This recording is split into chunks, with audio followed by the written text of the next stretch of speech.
Okay, welcome back, everybody. Today's special. I have, it's my opinion, but I think it's shared by about 98% of the population. I have the greatest college football player in history in front of me here today.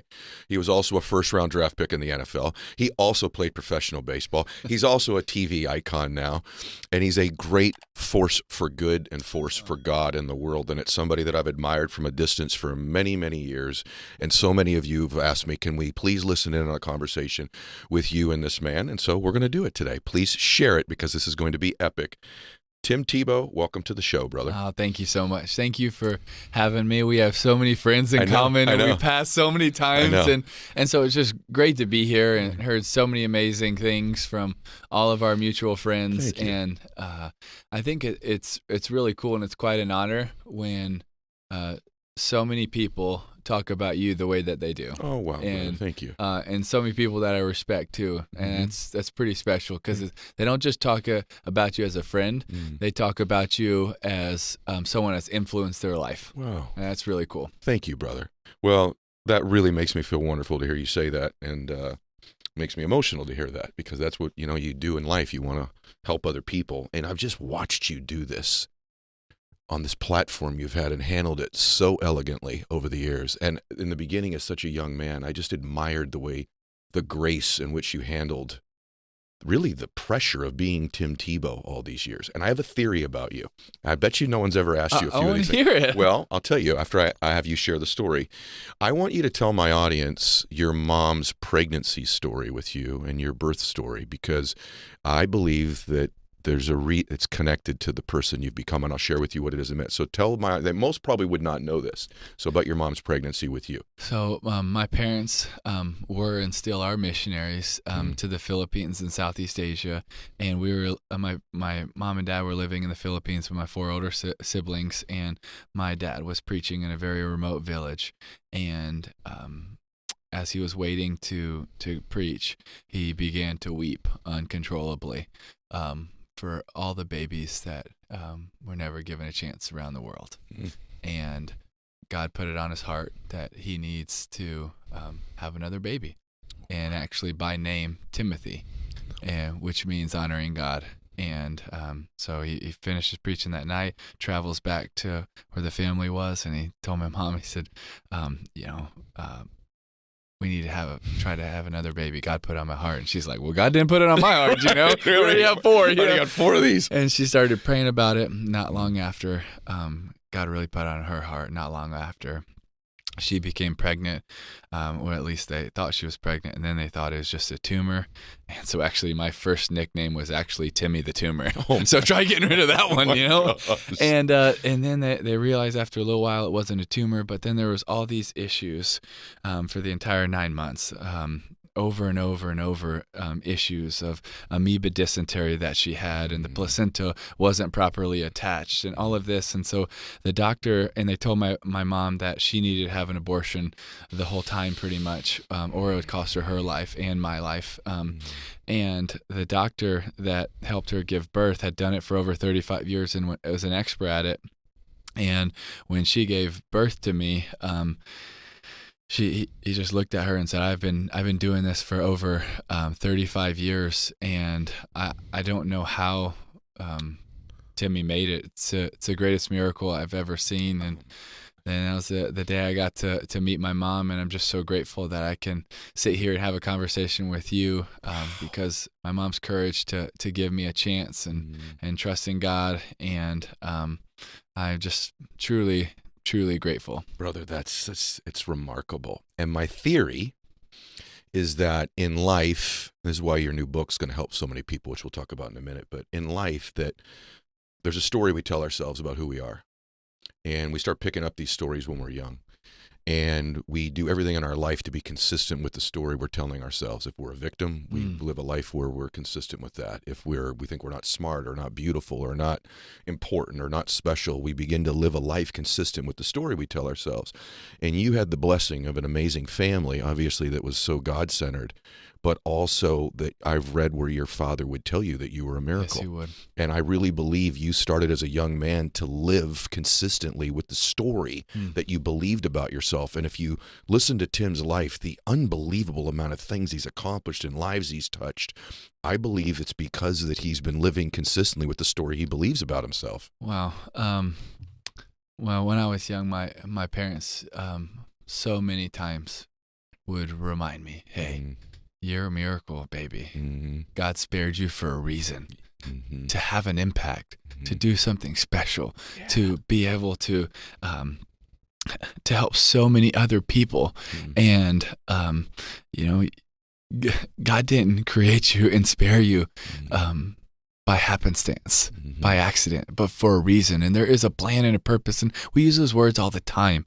But I really believe that when you believe that, that there really is a plan and a purpose, that you do live differently. And I think that there is a lot to what you just said, but I also think that one of the greatest calls on my life, and maybe the greatest call on my life, is to fight for people that can't fight for themselves. That's in so many different areas where I felt like God has really wrecked my heart. Said, this is what I want you to do. And one of the biggest of those was when I was 15 and I was in the jungles of the Philippines, and I met a boy who was born with his feet on backwards.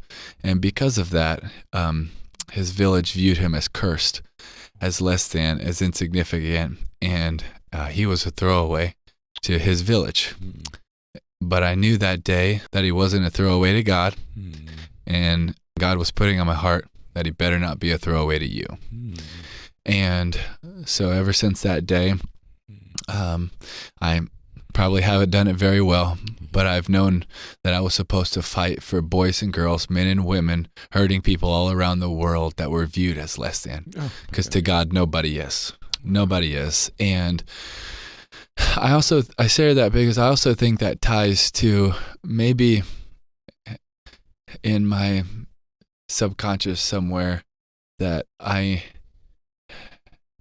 knew what it was like to also be vulnerable and weak and malnourished, because when I was born I was malnourished, but I waited for it really quickly, and maybe God placed that in my heart so that when he did give me athletic ability or strength, it wasn't so that I could carry a football or hit a baseball.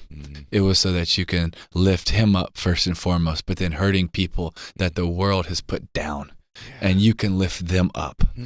And that is still what I believe is my greatest calling to this day. I hope people can feel what I'm feeling sitting 3 feet from you. I just watch your face change. You get really, really emotional when you were telling that story about that young man. And I really believe in life, people respond more to what they feel than even what they hear. And when I have people in front of me, I always sort of sense their spirit, and the Holy Spirit's just all over you. And you're such a beautiful soul, man. And I hope everyone will go back and listen to what you just said again, because this is true for all of you. And I just think so many people feel like throwaways in life right now. You know, maybe they've had a divorce, or people have let them down or hurt them, or just maybe their dreams haven't happened yet. And they're just like, what's my purpose? What's my plan? And I think it's so important to be reminded by somebody as powerful as you that you do matter, that you're not a throwaway, that you do have a purpose. And that purpose is probably to lift up other people in your unique way. And you do that so remarkably well. I'm curious, because you could have written a lot of books. So his new book, by the way, is called Mission Possible, 1-Year Devotional, 365 Days of Inspiration for Pursuing Your God-Given Purpose. Go get it. You could have written a lot of different books. Why'd you write this book this way? Because of what you just said. Because there's so many of us at times that need to know that we have purpose. And mission's just another way of saying that. You know, mission just means a task or a job that you have been given to do, and we all have a job here on this earth. And as long as we have breath, we have purpose. And possible just means to be able. Sometimes when we do think we have a purpose or a mission, it's like, well, I know I do, but it's way too vast. It's way too grand. It's impossible. I can't accomplish it. I can't do it. But God has not put us in a place where he's given us a mission we can't accomplish. Yes, maybe on our own, but with him, that mission is possible. We are able to accomplish it. We're able to live that out. And And really in this devotional, it's 2 to 5 minutes. Right. Every morning or every evening, just hop in it. And it's really for 3 different goals. One would be to shape, because number one, shape your mindset. Shape your mindset of, man, there's so much that gets in our way when we wake up in the morning, when we start the day, that is going to say, hey, you need to do this, this, this, and this. You need to remember that life's about this. You got to remember, focus first on your occupation and get that raise. And I want to change that mindset to when we wake up, let's get in something that is going to reframe our mindset to what's truly the most important thing in that day. It's going to shape our mindset back to the things of life is bigger than us and making an impact and helping people, because when we want to be fulfilled, it is not what we're going to take in, it's what we're going to give out.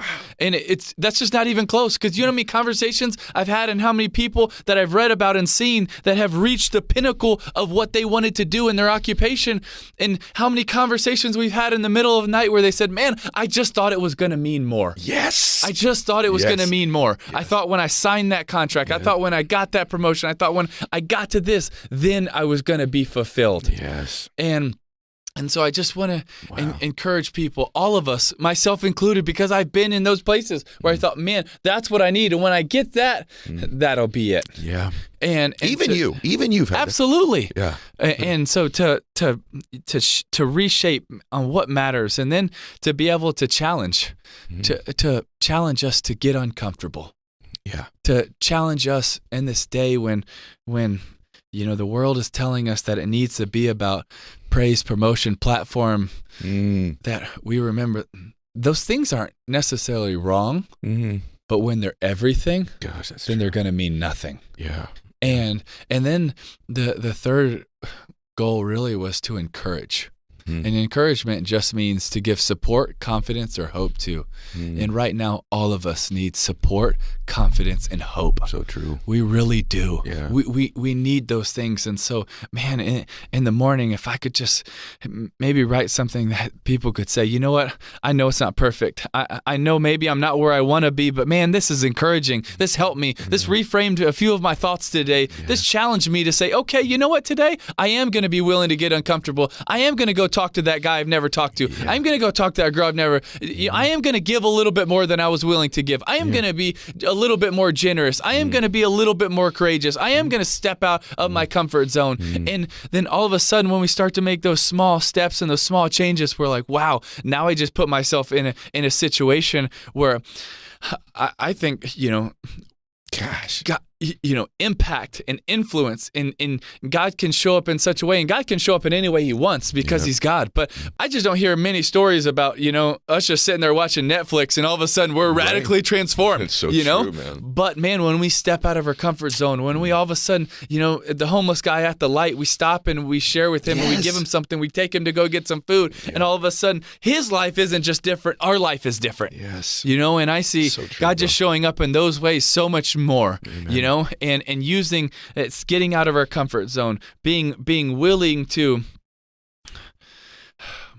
do some of the things that maybe society is like, oh, no, keep driving, keep going. Oh, that's uncomfortable, don't do that. But when we get out of our comfort zone and we show a little courage and we show a little boldness, I also think, man, that's also a place where so much more impact and change and fulfillment comes. Brother, amen. Like, I've done a lot of shows. There's not that many where like I want to hug someone and run through a wall at the exact same time.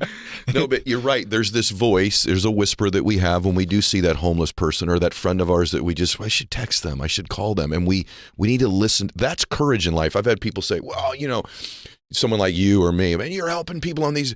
I just do it in small ways. How do you measure big or small?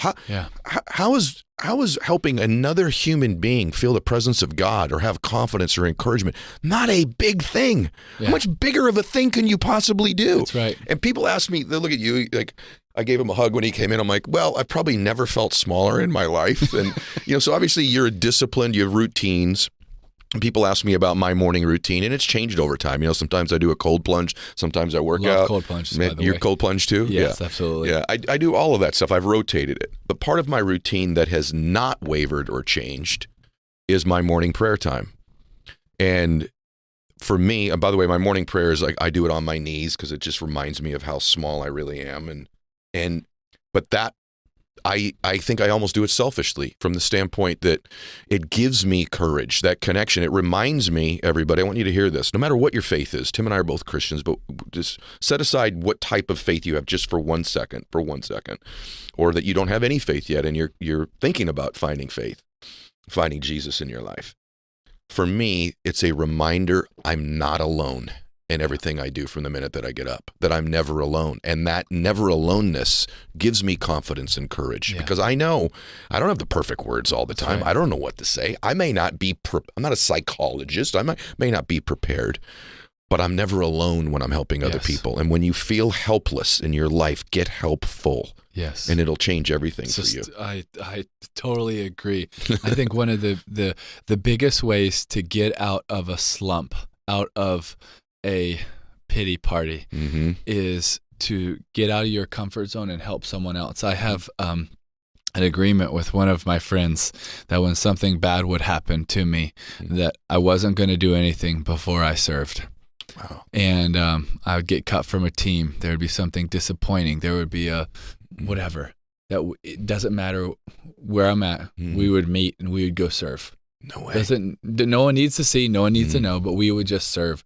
Because when you go serve, it changes so much in such a way that it's almost hard to even put into words. But so much of what we do in our lives is about us. And when we finally change the focus and the narrative of not putting us first, but actually serving, there's something that drastically changes. I give you one story. I was at the University of Florida in my freshman year. We were fortunate to win a national championship. My sophomore year, we were blessed to win the Heisman. I say we because it's it took so many people to do it. My junior year, we won a national championship, and my senior year, our goal was to win another national championship, 3 out of 4, something very few teams had ever done, and we didn't shy away from that goal. We were confident in it. We would literally break it down to best ever, because we thought we had a chance to be that. We go undefeated, 12-0 through the regular season, get to the SEC championship game against Alabama, 1-2. The year before they were 1, we were 2. We upset them. And now this year we were 1, they were 2, and they upset us. And I'm competitive to the nth degree, but it became more than a game for me, and it affected me. Who I was, really, my identity, and I took it way too far. I guarantee you that week, if you were around me, maybe you wouldn't see me, but if you really knew me, you knew that there was some part of identity that took place in that game. Interesting. And the next weekend, we're at the Home Depot Awards. It's the college football awards and everything. And the night before, they have a banquet that we have to go to. And I remember sitting there and I'm in such a bad mood. I'm so bitter. I'm so mad. I'm so frustrated. I regret so much. I'm so upset. It's there's just no peace. There's no gentleness. There's no kindness. There's no compassion because it's all about me. Yeah. And what we lost and what we didn't get. And they're bringing up some Texas players and Alabama players to the stage because they're going to play in the national championship, and I'm watching that just ready to puke, and and there's this waitress that comes up to our table, and she looks so nervous, and she said and she's trying to say something, and she's so nervous, and she said, "I'm sorry, I'm not supposed to bother you," and I said, "No, it's okay. What is it?" And she just takes another 20 seconds to share it. And she finally gets it out. There's a girl and her family that have driven from Virginia to see you. And this is in Orlando, Florida. That's a long drive.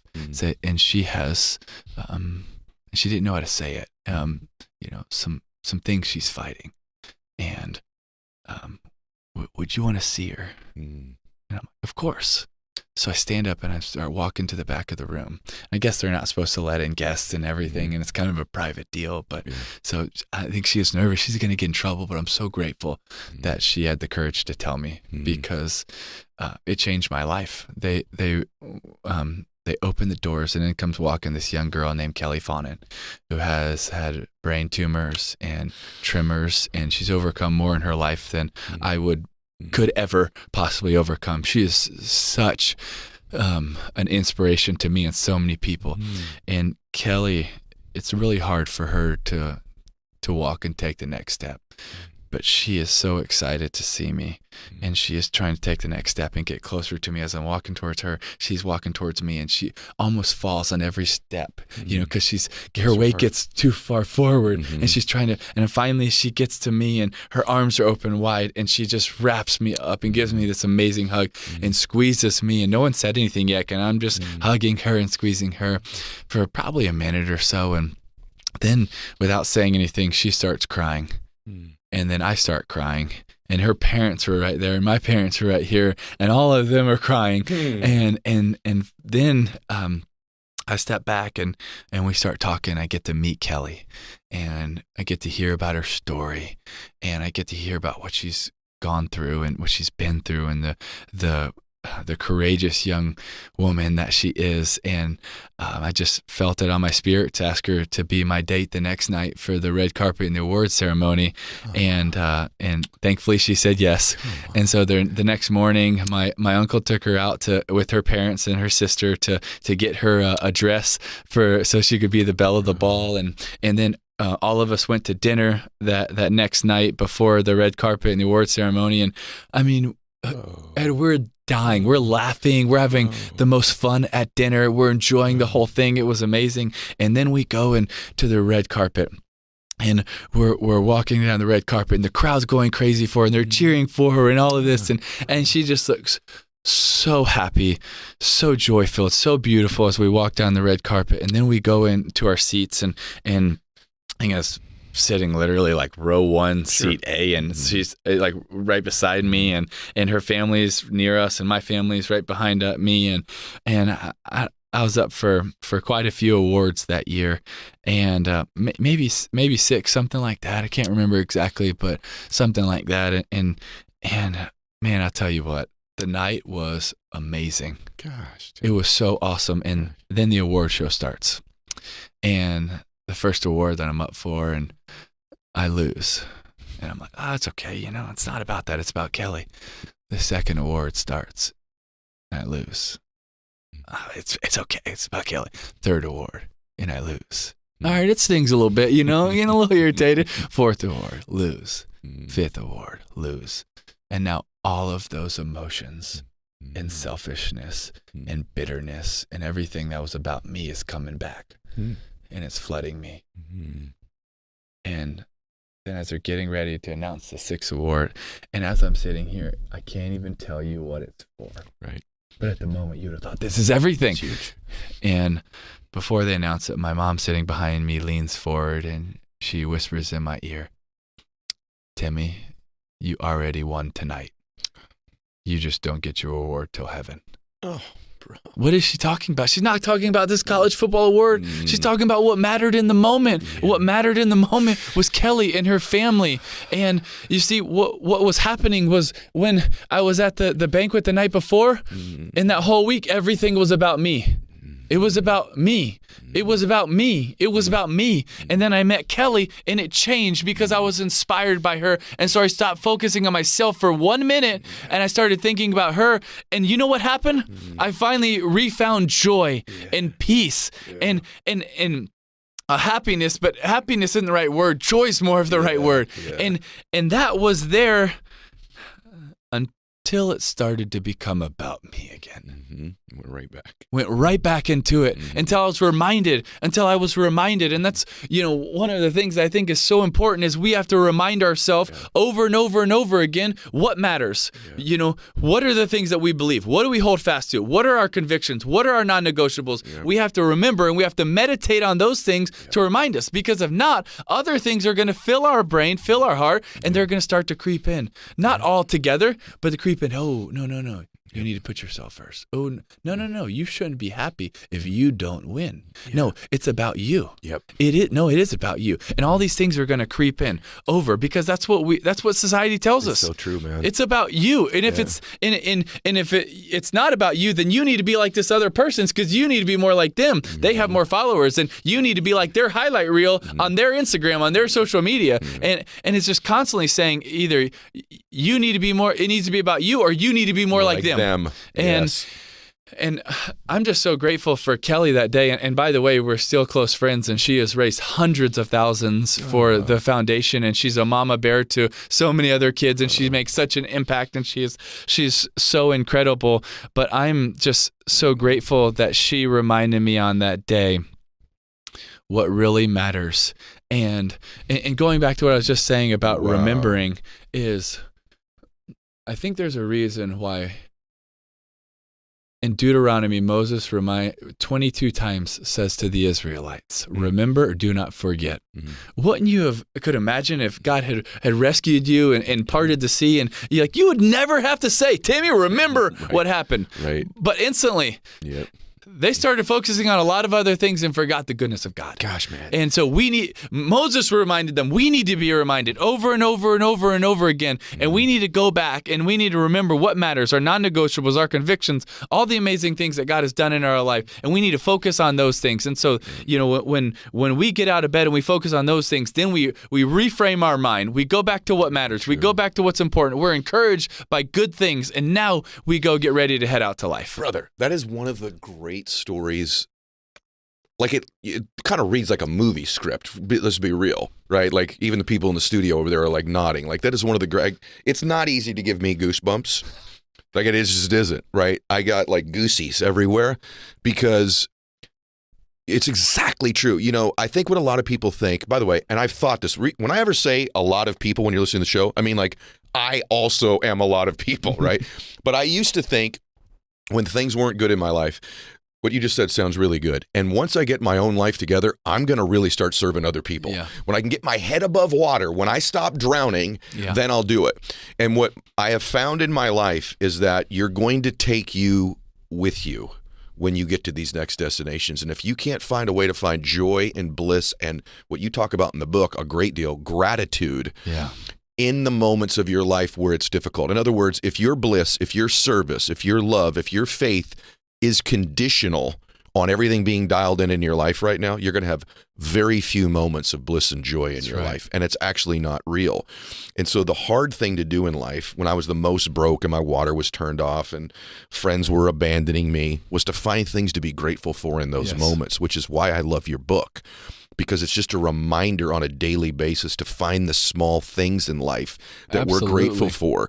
And everyone in personal development talks about, you got to be gratitude. You got to have gratitude. But I think listening to you and being with you, this is a real pattern and benchmark of your life, right? Gratitude. Absolutely. But see, what happens with gratitude is a lot of people think that, gratitude is an emotion or a feeling that I get, and sometimes it can be, but it can also be a choice of when I choose to focus on the things that I'm grateful for.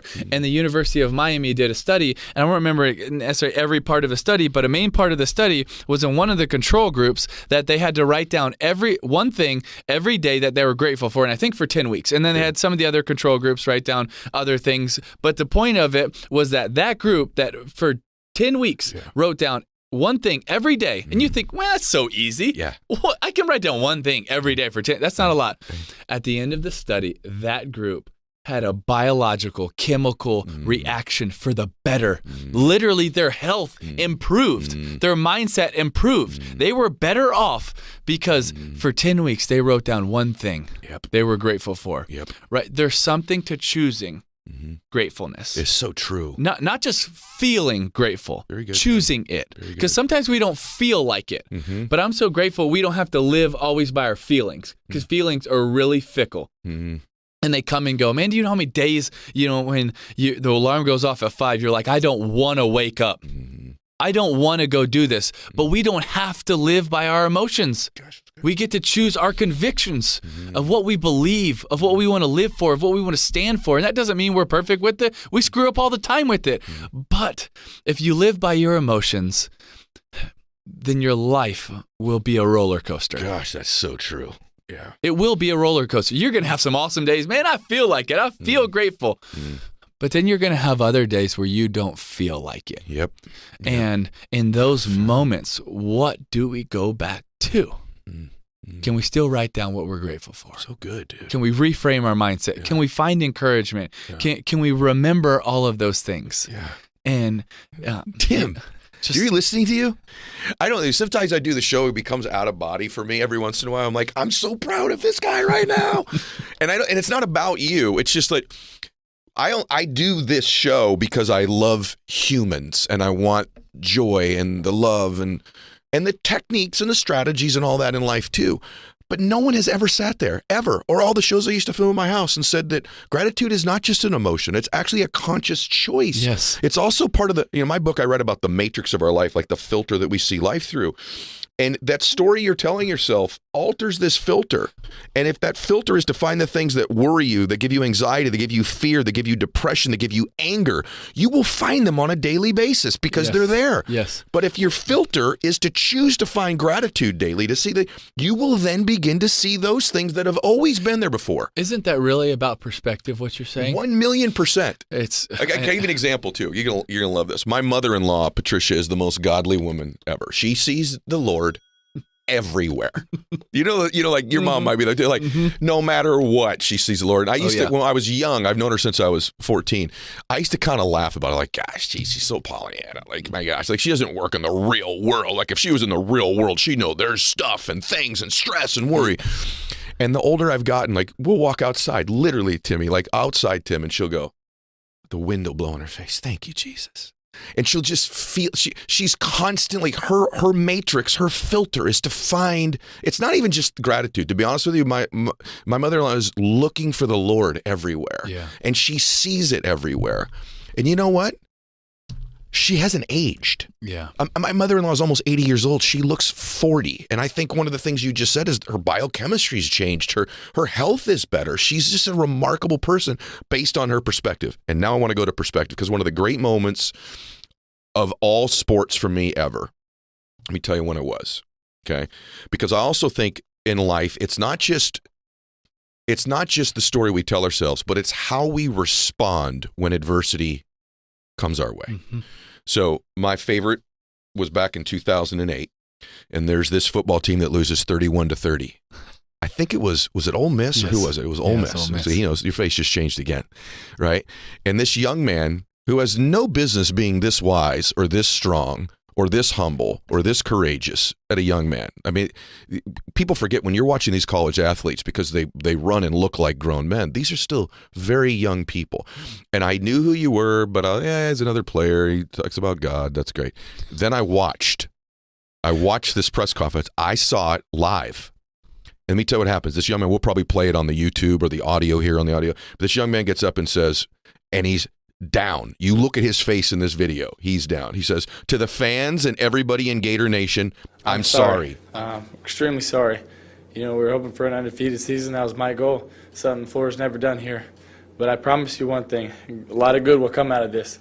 You have never seen any player in the entire country play as hard as I will play the rest of the season, and you never see someone push the rest of the team as hard as I will push everybody the rest of the season, and you never see a team play harder than we will the rest of the season. God bless. And he walks out. I'm thinking, how does he respond like this when this happens? And if you know the rest of the story, they did exactly that.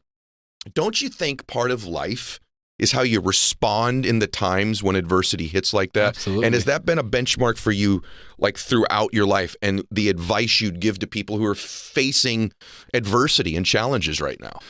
Well, I would first say that adversity is here. It just left, or it's on its way. Life, I just don't think we should ever give people the false notions that adversity is not a part of life.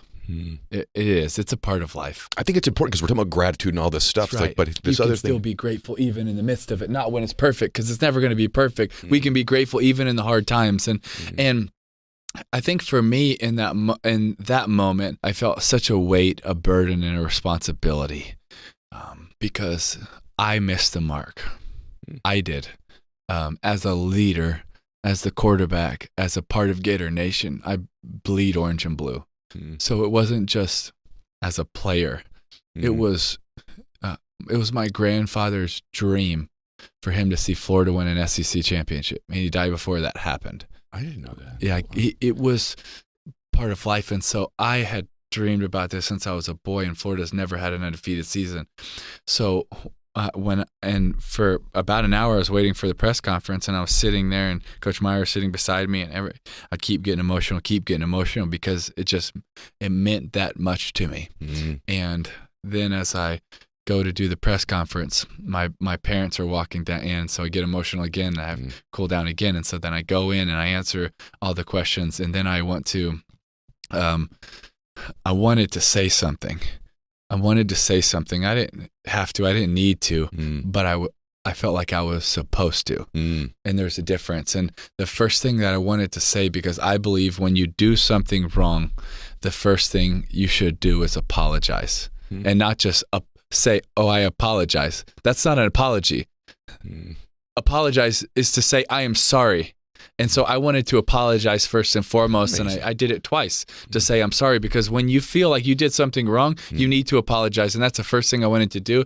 And so I apologized twice. But then I just believe, and I'm just so grateful for my parents, and trying to instill this is to apologize and then say how it's going to be different, right? Because it's not just a disappointment or a wrong, but it's a learning moment. It's a learning curve. It could be one of the greatest moments of your life if you take it down and you learn from it and you adjust and you adapt and you grow, so that moment might be the reason you don't have to face those moments for a long time, because you changed, you learn, you grew, you adapt. And sometimes that sucky moment could be one of the greatest moments you ever have in your life, because I learned so much from it.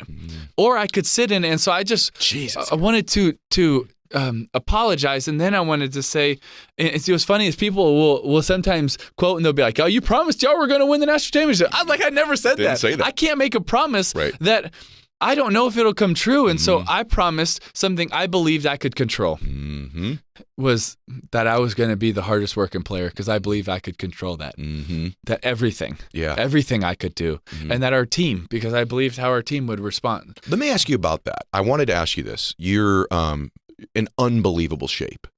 You've got what appears to me to be a beautiful new marriage in your life. You help all kinds of people in so many different ways. One of the things I love about you is you're a masculine man who's so masculine that he can be gentle and kind. I think that's real masculinity. You don't have to flex it. And you're a unique man, and somebody that I admire a great deal.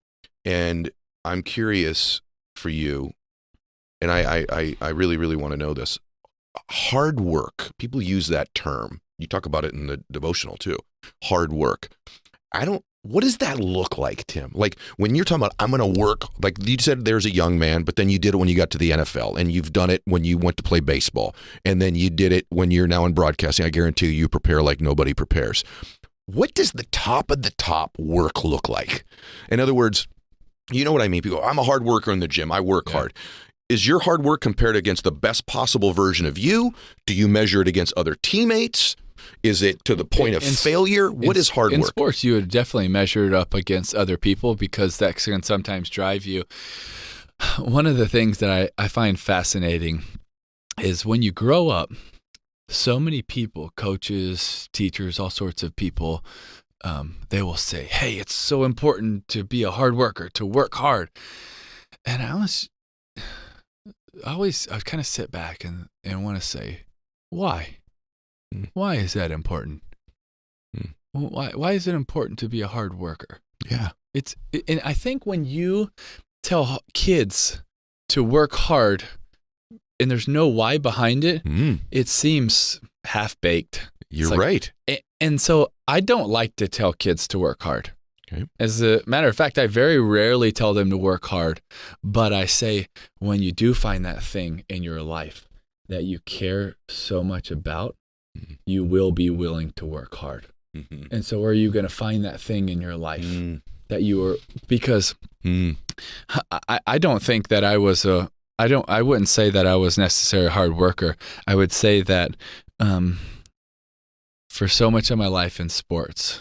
I loved it so much. I was so passionate that I would be willing to sacrifice. It didn't come from a place of hard work. It came from a place of caring about the game, loving my teammates, loving the coaches, not wanting to let people down. And so that was something that would drive me to go to the nth degree. And I have two quotes on my wall when I was young and growing up. Is one of them was, "Somewhere he is out there training while I am not, and when we meet, he will win."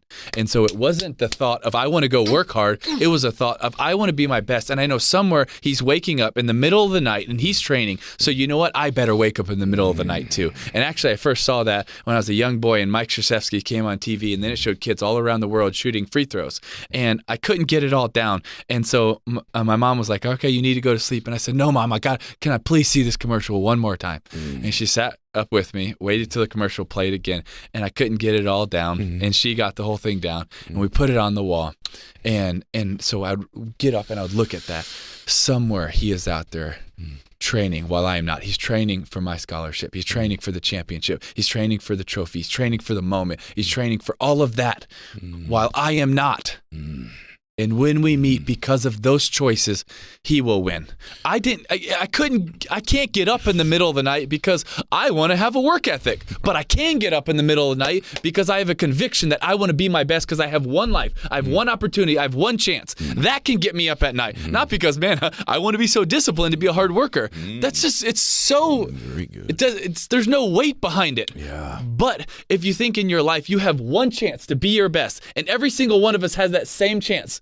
Not all of us, we don't have a chance to be the best. Very few people have the chance to be the best in something, but every one of us has the chance to be our best in it. And so are we going to wake up and say, hey, with this day, with this moment, with this year, with my life, with this chance, because I believe that I'm here for a reason, that I have purpose, that I can make a difference, that I love what I'm doing, that I'm passionate, which passion ultimately also just means, passion is a 12th century Latin word that means to suffer. And where the word even comes from is from the passion of the Christ, that Jesus cared so much for humanity that he's willing to go to the cross to suffer for them. So when we say we're passionate about something, it's not excitement, motivation, or hype. It means that we care so much about something, we're willing to suffer for it. So when we say, hey, we love something, we're passionate, know what we're talking about. Oh my God. That means we're going to sacrifice. And so I think that you don't want to just tell somebody, hey, have a work ethic, buddy. Right. Yeah. It's no, man. Do you love it? Are you passionate about it? Right? Do you want to make the most of your life, of your time? We don't know how much time we're going to have, but man, when we have it, let's run after the things we love and we're called to. Let's run after the dreams and the goals that we feel like God has placed in our heart and in our life, right? That will convict you and wake you up and get you out of bed so that I can say, no, he's not going to be able to say that to me. How the heck are you doing this? You're like exceeding what I thought you would possibly do today. The Highway Patrol loves you and I because there are so many damn speeding tickets happening right now because they're listening to the show going, they're at 85 miles an hour. People are like level 26 on the treadmill right now. I'm ready to run through the daggum wall, and I'm dead serious right now. But when someone's speaking also, I'm like, I put it through my truth barometer. And you're really right. Like, be a hard worker. Da, da, da. This is something that has to come from love. I'm writing about this right now too, brother. So it's like profound for me that you're talking about it. All great things are created from love. All great creation, all great genius, all the way back to the crucifixion and the suffering that took place there comes from love. The ultimate saving comes from love. So all great creation comes from these places. And that's why the gratitude piece matters, because when you're grateful, you're finding the things you love, the things you can love, and you can begin to create from there. There's another thing about you that goes unnoticed because it's just who you are, which I want to acknowledge you, and I want you to speak to this. You have a lot of courage. And you're so humble. Like when you're describing the story of meeting the young woman, I get to meet her. I get to go to dinner with her. I don't know that I was that hard of a worker. Okay, well, everyone you freaking played with said you were. So other people seem to think you were a really hard worker. All your coaches seem to think you were a crazy hard worker. You just have a great deal of humility. And that nuance, by the way, my favorite humans have a tremendous amount of confidence combined with a high degree of humility. That's a really unique nuance. It's what I try to look for even in my friends, even in great leaders. Show me someone with a lot of confidence, no humility, we know what's going to happen to them. Show me somebody with a lot of humility, but it doesn't develop any confidence, you're constantly having to carry them through life, right? So that common thing. But then there's another element. which is courage, which is to speak our convictions, which is to speak up when we believe something, even in the face of adversity. And one thing about you, and I want everyone to understand this, even if they don't know this about you, you've taken a lot of criticism in your life, bro. A lot. You took a lot of criticism for standing up for your faith, tons of it. You were made fun of. You were mocked. People would put out memes and pictures about you. Then you get to the NFL. He can't throw. He can't play. The truth is the NFL's finally caught up to you. A lot of the quarterbacks in the NFL now play your style of football. I almost wish you got drafted now, because mobile quarterbacks who can throw on the run, who can move the football, who are real leaders, seem to be dominating the NFL right now. You were just about a decade too early, right? And I don't even know that that's true if someone had just given you a chance to keep playing, because this dude not only was a first-round pick, he's won a playoff game, and this is a guy who a lot of teams now would really wish they had playing quarterback for them. But the point is, you've taken a lot of criticism.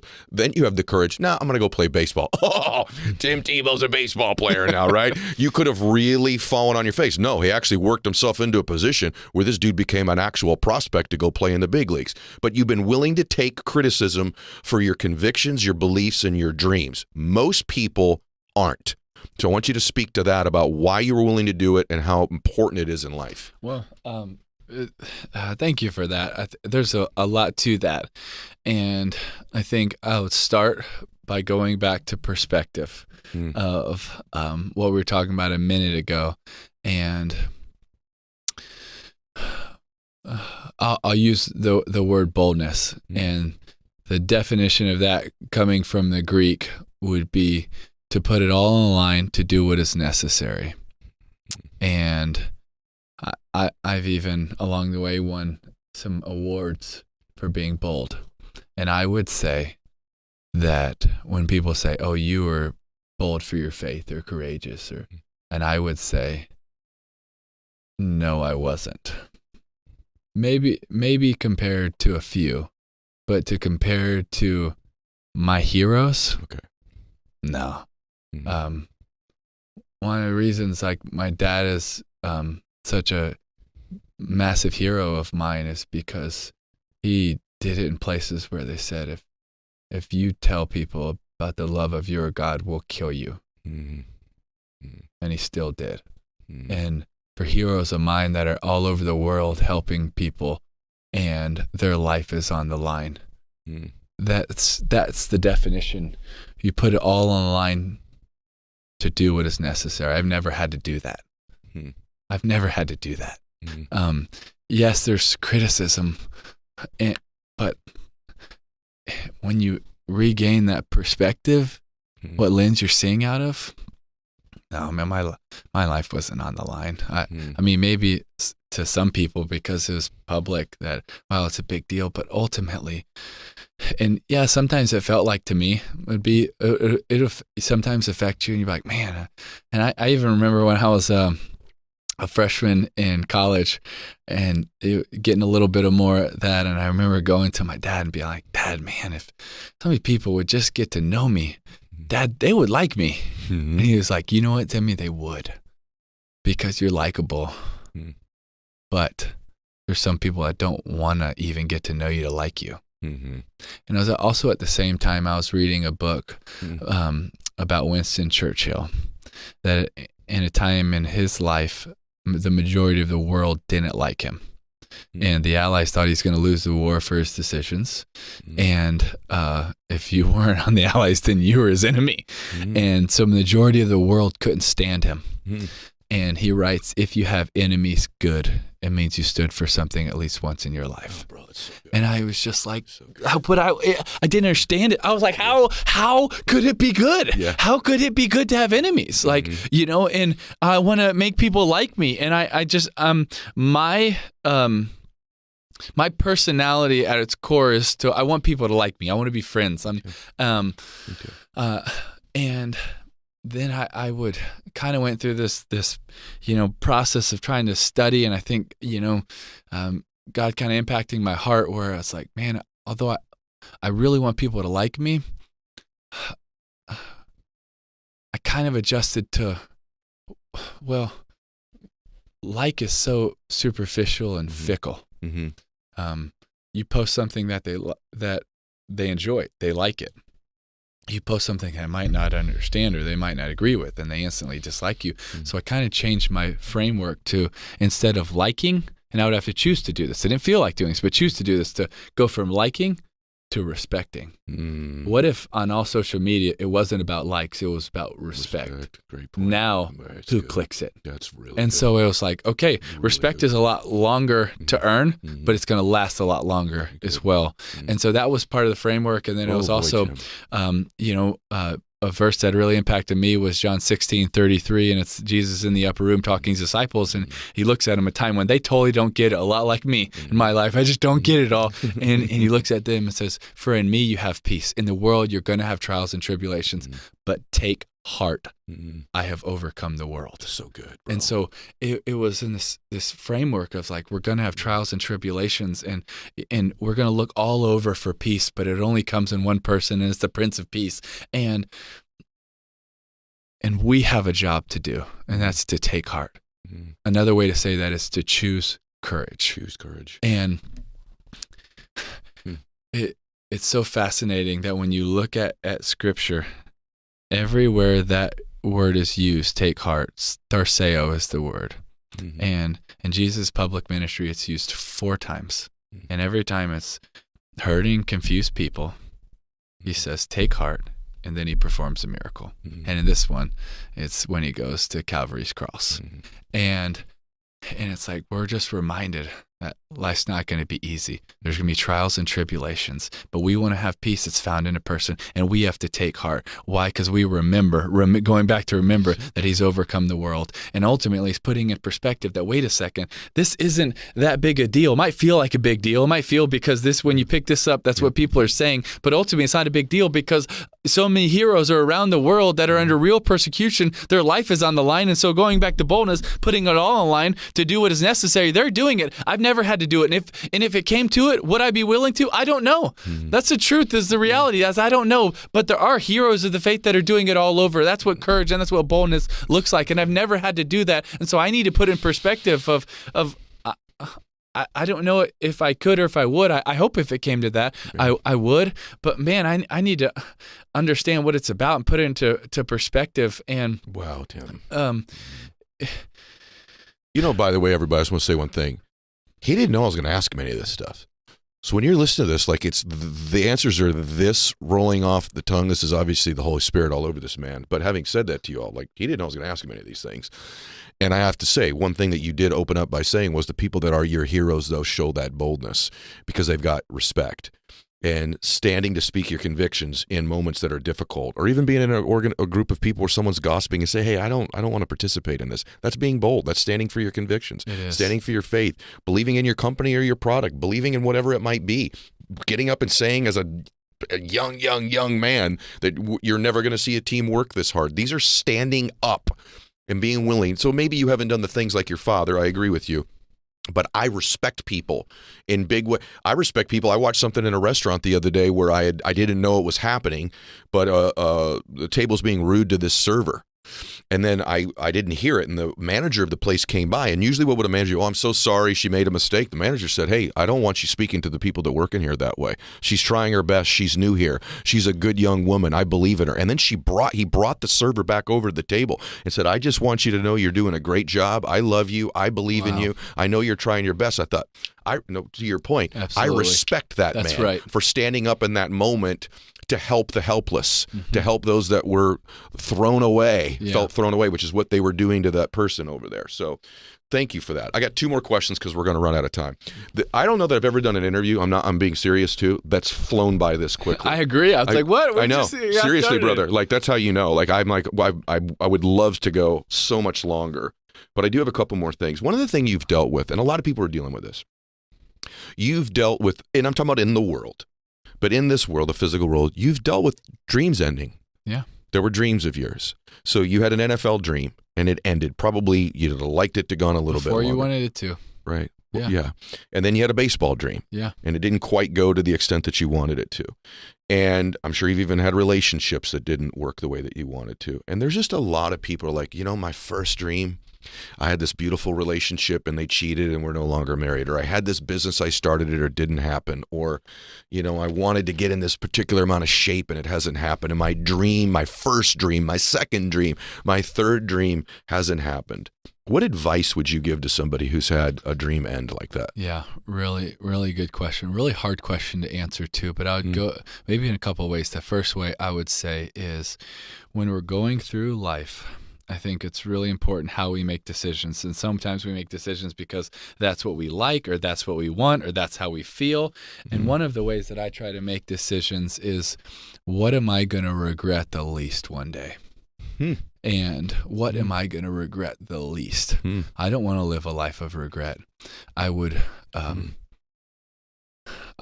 I would rather think through it in a way where I could try to say, hey, you know what? I might go after this. Baseball is one example. I remember sitting in New York City with all agents around, and they're telling me all these different opportunities, and a lot of them would bring up the finances and all of this. And baseball was just on my heart. It was something I loved since I was a young boy. And at the end of them presenting all these options and things that I could go do, I said, hey guys, what would y'all think if I went and played baseball? And they were like, you could hear a pin drop. Like, what are you talking about? And then they don't say, do you love it? Are you passionate? Do you care about it? It was, well, what if you fail? And ultimately, then I would just be making a decision based on approval, based on what other people think. And they would be saying, but the finances. And so then you won't make a lot of money. You won't make any money. You'll probably lose money, actually. So then I'm going to choose in my life to make decisions on what other people think and finances. And Wow. I just don't think that's a reason we should make. Yes, I get, sometimes we got to make choices to take care of our family. That's different. But this is an area where you're going after something you love as a reason why you do it, or other things that you're going after. And I just don't think that it's. I think if we let other people define what we choose in our life, that it's going to be very hard to find fulfillment and joy and true passion in that, because we're not going after what we were called to, what we love, what we're passionate about. We're doing what other people think we should do with our lives. Yep. And I didn't want to let my agents do that, or let their opinion of what the world's going to think, or even the media. And so, when I made that decision, I did get a lot of criticism.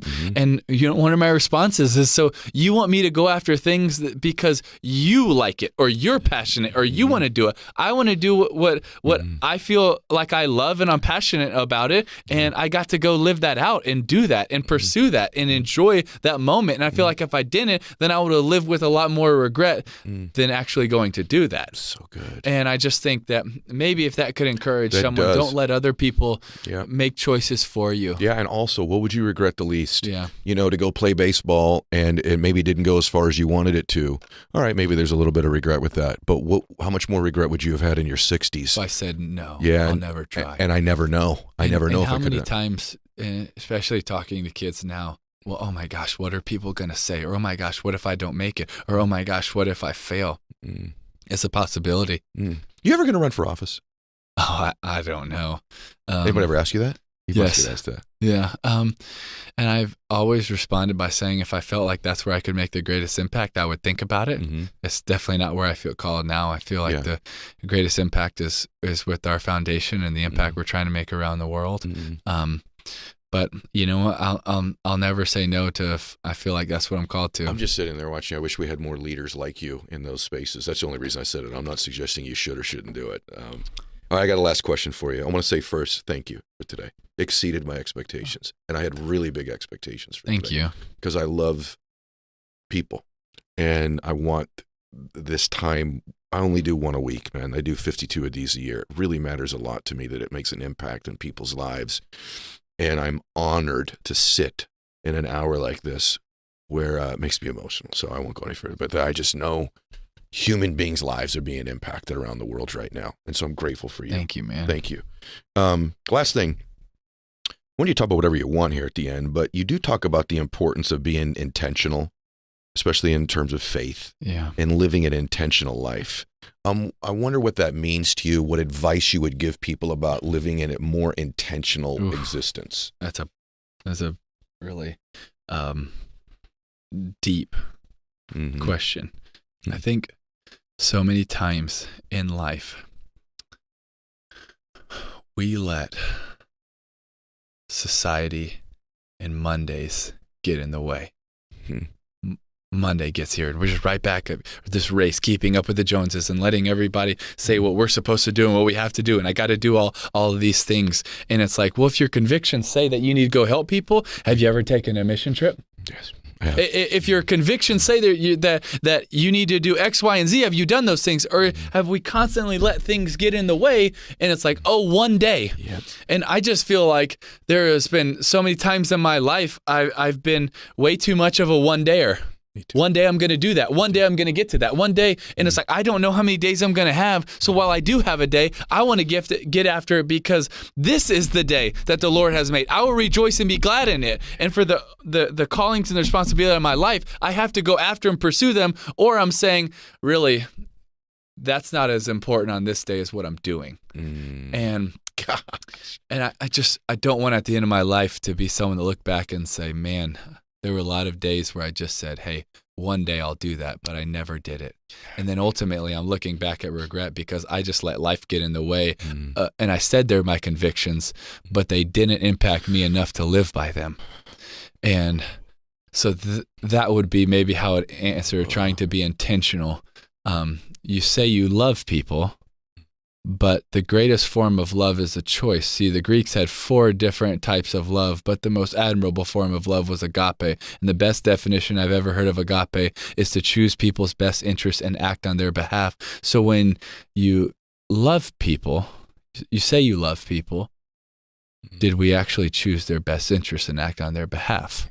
And so I would say I want to be intentional about that, intentional about choosing people's best interest for the abused, for the neglected, for the trafficked, for the thrown away, for the areas I feel called. I want to be intentional about choosing their best interest because I love them. And I don't want that to just be a saying that comes out of my mouth. I want it to be my heart posture. I want it to be my hands and my feet. I want it to be my life, where at the end of my life, I don't look back and say, I said I loved them, but I was actually just a one-dayer that one day was going to get to it. And so really, I said it, but I didn't believe it.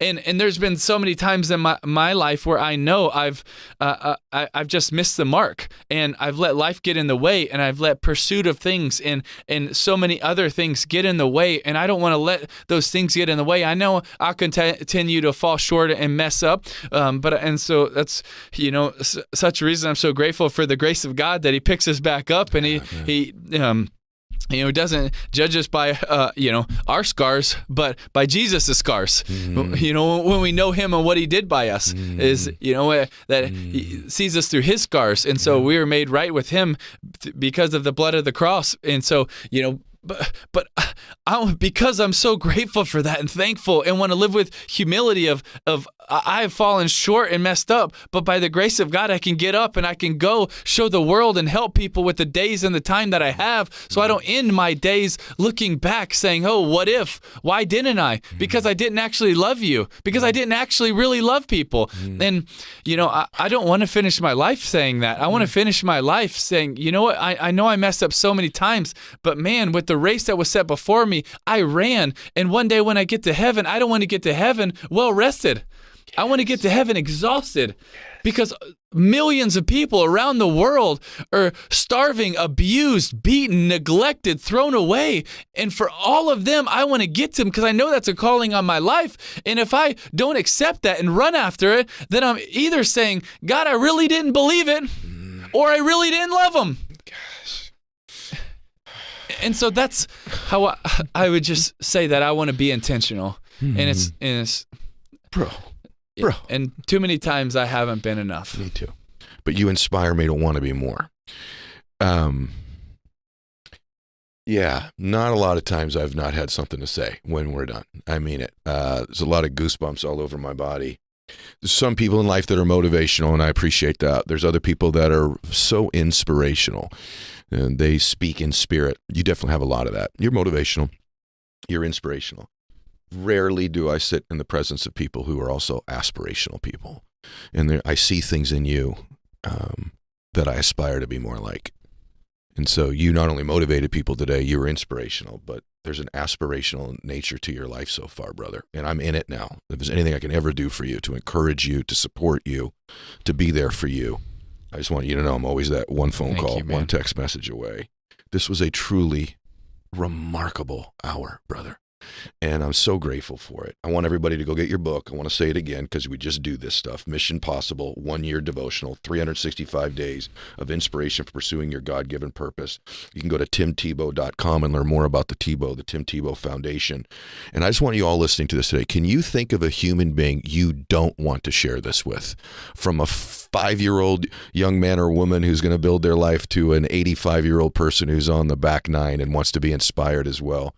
This was one of the all-time masterclass great conversations about life. It just truly was. So thank you, Tim. Thank you so much. Thank you for having me and for just the time and for the impact that you're making. Yeah. Truly grateful. Brother. Thank you. First of many of these, I think. So, let's do it, man. Hey, everybody. Let's do it. Yeah. Hey, everybody. I love you. I'm so grateful to have been present for this hour. Please share the show like I know you will. God bless you all.